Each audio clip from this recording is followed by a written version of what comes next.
Gracias, profesor Víctor, por la invitación. Y realmente se me hace interesante el tema, porque generalmente, bueno, vemos la geografía, los quehaceres de la geografía, pero esta propuesta de las imágenes, que además trabajamos siempre con imágenes. Muchas veces consideramos, bueno, geografía, la primera idea que se nos viene es una imagen, un mapa, ¿no?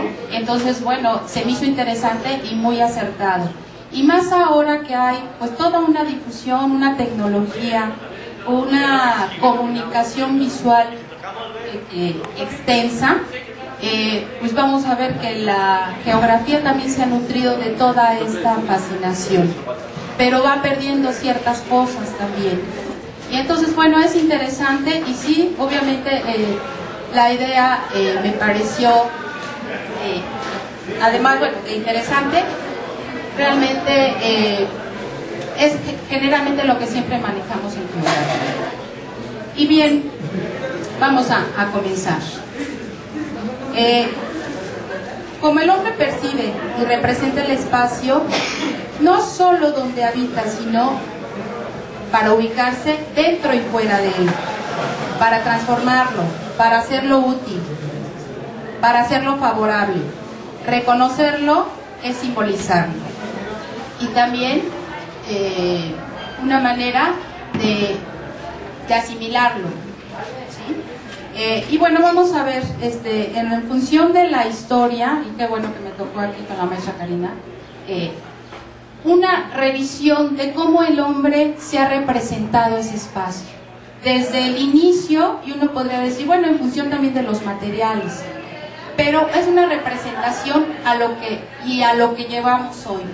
¿Sí? Con toda esta tecnología realmente nos hemos saltado algunos pasos para poder llegar a esta representación. Influyen mucho también este poder en el momento para poder decirnos que así es o debe ser esta representación de la cara. Y entonces es interesante la idea, ¿no? Y bien, para esto sí me quisiera levantar. No sé si se oye bien, o utilizo el micrófono porque me quisiera parar para... Parto de algunos materiales que me elaboraron un alumno que no lleva clase conmigo, pero estaba motivado y me hizo algunas representaciones de la Tierra. Bien, vamos a comenzar con la primera imagen de cómo el hombre se ha representado este espacio. Recordemos que el hombre, bueno, siempre le ha interesado saber, ubicarse, por cuestiones de necesidades, para poder regresar en el momento de cazar, de ir a buscar alimento, tener que regresar a su comunidad, pues era básico, era importante que el hombre tuviera algunos elementos para empezar a diferenciar, a empezar a reconocer ese espacio, ¿sí? Y dentro de esto, bueno, tenemos la primera imagen, que es una tablilla, o reconocido como el primer mapa de la historia conservado. ¿Qué es esto? Si le das, a ver si aparece la... ¿Sí? Es una tablilla babilónica, 600 años antes de Cristo. Es una representación del espacio y uno dirá, bueno, ¿qué es esto, no? ¿Cómo? ¿Sí? Efectivamente, dale, la siguiente, por favor. Es la representación de su espacio, de su mundo. Y acuérdense que antes, pues no se hablaba de lo que era la tierra, sino una tierra de todo ese ecúmene, el espacio habitado por el hombre. Vamos a tener aquí la representación, ¿sí?, de este gran mar, ¿sí?, el río Tigris y el río Éufrates. Estas serían las comunidades más cercanas rodeadas por este gran mar. Esto está pulido con un pinzón de pescado, ¿sí? Y bueno, esa es la primera representación que se tiene de ese espacio, lo cual, bueno, viene siendo interesante y uno puede pensar, bueno, ¿qué es esto, no? Bien, vamos con la siguiente. ¿Sí? Eso también, uno diría que este es un mapa, cuando para mí sería una obra de arte. Esto está elaborado, pues obviamente con los materiales que tenían a su paso. Y no solamente se representaban, bueno, la parte territorial, sino también, pues, el espacio de comercio, el espacio de intercambio. Esta es una carta marina que nos va a decir las rutas justamente con estos nervios de la hoja, las rutas marítimas y aquí los principales lugares de llegada. ¿Sí? Entonces viene siendo una representación del espacio verdaderamente poco inusual, ¿no? Y es interesante cómo el hombre empieza con lo que tiene a empezar a crear ese espacio. No vamos a hablar ahorita de las dimensiones, simplemente es el espacio. Vayamos a la otra. Bien, aquí ya entramos a lo que es el mundo antiguo y obviamente de todo la escuela de Alejandría tenemos un sinfín de conocimiento geográfico, astronómico, pero bueno, Ptolomeo, al igual que Eratóstenes, elaboraron gran parte de todos estos, hicieron una descripción de este mundo, de este espacio. Y bueno, vamos a tener que este es uno de los más acabados del mundo antiguo. Nos ofrece, pues sí, ya un mapa elaborado. Acuérdense que los antiguos elaboraban mapas en forma de pergaminos, que eran hechos en piel, ¿no? Y finamente conservados. Algunos de ellos todavía se conservan justamente por este intercambio que Alejandría tenía con otras ciudades. Y bueno, uno dirá, bueno, ¿y qué es esto? Obviamente tiene muchos años, es rotulado, recuperado pues en los siglos XII y XIII por los árabes. Ahorita voy a hablar de los árabes. Pero ¿qué tenemos aquí? Ya una representación de un espacio mayor. Tenemos Europa, tenemos Mediterráneo, tenemos algunos aspectos también importantes como los ríos. Y obviamente todo este espacio no está claramente definido, porque antes no se tenía una idea clara de las medidas, se medía por medio de pasos, ¿no? Y se iban elaborando en función de lo que se creía también. Sí, por supuesto, son muy inexactos, pero para su época son la gran novedad. Y seguramente alguno de estos mapas fue llevado por Colón en su descubrimiento, porque eran los mapas más exactos que se tenían hasta entonces, ¿sí? Y bueno, el nombre sí realmente Mapamundi, porque no es un mapa mundial, o al menos que sea un mapa mundial de ese momento. Por supuesto, falta la otra parte del continente, o muchas otras partes, ¿sí? Pero en su momento, recordemos que Ptolomeo es del siglo I, ¿sí? Entonces, vayamos a ver, pues, cómo es que se va construyendo un espacio.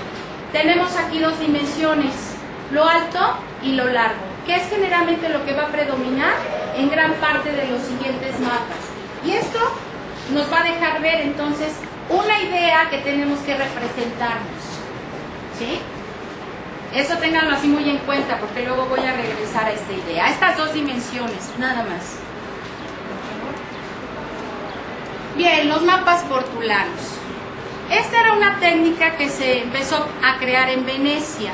Obviamente para tener un espacio no es nada más recortar el continente ya, sino empezar a establecer estas rutas que nos permitan llegar a un lugar preciso. Y se toma en cuenta como elemento fundamental de orientación la rosa de los vientos, ¿sí? Y a partir de ahí se entretejen como telarañas una gran cantidad de líneas que nos van a ubicar, nos van a precisar el espacio. Esto ya es otro nivel, ¿no? Otro elemento que nos permite ubicarnos. Y bueno, mapas portulanos, los más importantes son los creados por los árabes, ¿sí? Pero tienen elementos pictóricos aquí. Ya aparecen muchos de estos elementos. Tienen, bueno, esta entre telaraña que tienen, entretejen, pero ya se fijaron, interesante, porque uno puede decir, bueno, ¿qué pasa, no? Aquí está Italia, aquí está España, este es el Mediterráneo, y efectivamente está al revés. No, y no es que yo lo hubiera puesto al revés. Si ustedes se fijan, estos elementos están al derecho, ¿no? ¿Qué es lo que pasaba? Realmente no se sabe bien qué es lo que pasaba, por qué los ubicaban así, pero hacen la misma relación con la idea que se tenía en Occidente, de hacerlos al revés en función de poder entonces ubicar la Meca. como su centro más importante. Y es por eso que los encontramos. Cualquier mapa que ustedes vean al revés, sin duda alguna es árabe. Y si tiene toda esta entretejido y telaraña, es un mapa portuario, retomado de los mismos europeos, pero dados a conocer por los árabes. Un gran trabajo, y tienen una gran cantidad, Al-Idrisi, Ibn Battuta, grandes viajeros, y ellos sí iban cartografiando todos estos lugares, ¿no? Bien, pasamos al siguiente. Aquí tienen otros elementos, ¿sí? Y ya el color, además es clásico que para cada cultura hay un color. En función de los elementos que ofrece la naturaleza, empiezan a crearse los colores, ¿sí? Y son muy vistosos, utiliza mucho el dorado. Y bueno, van a ver ustedes todo el entretejido, ¿no?, de la rosa de los vientos, que nos va a llevar a un lugar determinado, nos va a ir orientando, ¿sí? Siguiente, por favor. Bien, sin duda alguna, Occidente también hizo grandes aportes a esto. Muchos elementos pictóricos aquí que nos señalaban algo, nos simbolizaban muchos elementos, y vaya, una cosmovisión. La cosmovisión imperante de ese momento, Jerusalén como el centro del universo, ¿sí? El cuerpo de Cristo aquí simbolizaba los puntos cardinales también, ¿sí? Aquí, bueno, está la cara de Cristo, aquí están las manos y en posición, ¿no?, crucificado. Pero muchos elementos, bueno, nos dicen, a veces una imagen vale más que 1000 palabras. Es una manera también que nos va reflejando una visión, un poder. Y esto para ellos era lo más importante. Jerusalén, no solamente Jerusalén, el centro del universo. Bueno, sabemos que la tierra no era redonda y parte de toda una idea. Solamente esto era lo que existía para ellos. Vamos a lo siguiente. Bien, del otro lado del mundo, ¿qué pasa con los códices? Los códices mayas. Y a veces uno ni siquiera, son parte de nuestra cultura y ni siquiera nos atrevemos a interpretarlos, ¿sí? Un rasgo de ellos, bueno, están hechos con tiras de papel, en papel amate o en papel agave, pero tienen varios elementos interesantes. Unos se leen de derecha a izquierda, cosa que no estamos acostumbrados. ¿Por qué? Porque ya tenemos ciertos patrones para empezar a leerlos. Y ese es un aspecto que les decía que queremos resaltar. ¿Por qué esta imagen tiene que leerse así y no de otra manera? ¿Sí? Es una imposición, es una cultura, es parte de todo el cerebro, cómo funciona, ¿sí? ¿Qué es lo que pasa con toda esta idea de la imagen, ¿sí?, y la representación del espacio, ¿sí? Y bien, nuestros códices, ¿qué representaban? Tenían muchos elementos pictóricos. Perdón, no traje ninguno porque tuve problemas para encontrar una imagen, pero hay elementos interesantes, tal vez ustedes los hayan visto. Pero tiene estos ya tienen las 3 dimensiones, cosa que no se ha valorado, ¿sí? ¿Qué es lo que tiene? Uno puede ver una montaña, ¿no? Es decir, de frente, tienen lo largo también, pero también tienen la parte de la altura. Ahora lo representamos por medio de colores, ¿no? Más intenso, más profundo, más elevado, más oscuro, ¿no es cierto? En todos los mapas son los colores para poder representarnos la altura. Pues aquí ya lo tenían, ¿sí? Representaban por medio, como si lo estuviéramos viendo desde